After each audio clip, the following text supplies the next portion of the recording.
Poussière d'étoiles. Quatrième révolution, 1968. La révolution culturelle et sexuelle contre l'homme traditionnel et l'ordre naturel au nom de la liberté et de l'égalité. C'est la révolution de mai 68, une révolution culturelle et sexuelle contre l'homme traditionnel et l'ordre naturel, cette fois-ci au nom de la liberté et de l'égalité. C'est une révolution qui sera dans les années 60, mais pas simplement le fait de l'Europe, mais concernera le monde entier. On verra des mouvements révolutionnaires culturels ou sexuels un peu partout en Occident, même en Chine. C'est au nom de Mao, leader dont se réclameront les agitateurs de mai 68, notamment en France, que se fera cette révolution culturelle, avec des millions et des millions de morts, conséquence habituelle de ces révolutions contemporaines. Dans les autres pays, les morts seront à plus long terme. C'est une révolution sexuelle qui veut changer les mœurs. Là aussi, au nom de l'égalité, on veut instaurer une organisation différente des sexes. On considère que la lutte des classes sociales n'est pas suffisante pour faire révolution.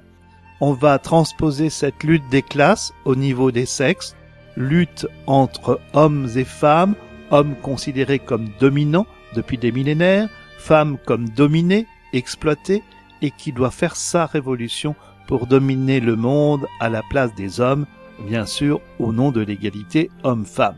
Révolution avec le féminisme et après cela aussi avec le lobby gay, puisque la norme n'existe plus, tout est devenu possible. La conclusion de ces théories au niveau sexuel est qu'il n'y a plus ni homme ni femme, au nom de l'égalité, et que chacun fait ce qu'il veut au moment où il le souhaite, au nom de la liberté. Cette révolution génère aussi la volonté d'être maître de tout, d'être son propre Dieu. L'amour et la sexualité ne sont plus liés à la vie. On se doit de séparer les deux, ou même les trois. Il y a premièrement l'amour, réduit au sentiment amoureux et à la passion, donc très volage. Deuxièmement, la sexualité, réduite à la recherche effrénée du plaisir, même contre nature. Troisièmement, la transmission de la vie, que l'on verrait bien se faire en laboratoire, avec banque du sperme et d'ovules, bébé éprouvette, location de ventre, et en finale le must, la société vue dans Matrix, où tout se fait du début à la fin de manière artificielle dans des usines à bébés. Les fruits de cette révolution sexuelle, la liberté sexuelle, l'union libre, la contraception artificielle pour vivre sa sexualité sans conséquence, et en cas entre guillemets d'échec, on a déjà trouvé la parade. On aura en France, comme dans bien d'autres pays occidentaux, la loi Veil en 1975, la loi qui rend légal et encourage l'avortement, et qui va occasionner rien qu'en France quelques 6 millions de victimes de petits êtres humains innocents tués même avant leur naissance, et des centaines de millions à travers le monde entier au nom de cette liberté sexuelle qui est de disposer de son corps et de tout être humain qui pourrait s'y trouver malencontreusement, si l'on peut dire. C'est une révolution aussi qui introduit la liberté de mœurs. Conclusion, 40 ans plus tard, c'est plus de la moitié des premiers enfants d'un couple qui naît hors mariage. La société n'est plus consciente de la valeur du mariage comme protection et fondation de la famille. C'est l'union libre qui est devenue la règle.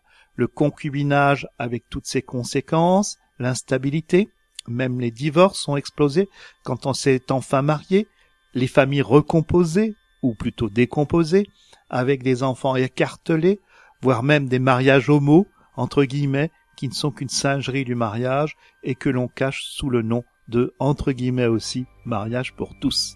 Cette libération sexuelle était aussi associée à une volonté de révolution culturelle, de changer de civilisation, comme l'a reconnu Madame Taubira, de faire du passé table rase une fois encore, mais cette fois-ci au niveau de la culture, pour instaurer un homme nouveau, sans foi ni loi, sans Dieu, s'opposant à l'ordre naturel, devenant son propre Dieu, un homme nouveau qui tourne le dos à la civilisation et à l'altérité sexuelle, qui tourne le dos à la conception traditionnelle de l'amour et de la vie.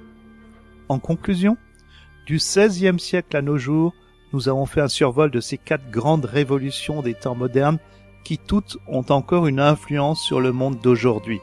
Elles sont filles les unes des autres est toujours réalisé au nom de la liberté et de l'égalité avec un grand L et un grand E, et de siècle en siècle avec toujours plus de larmes et de sang et toujours plus de morts.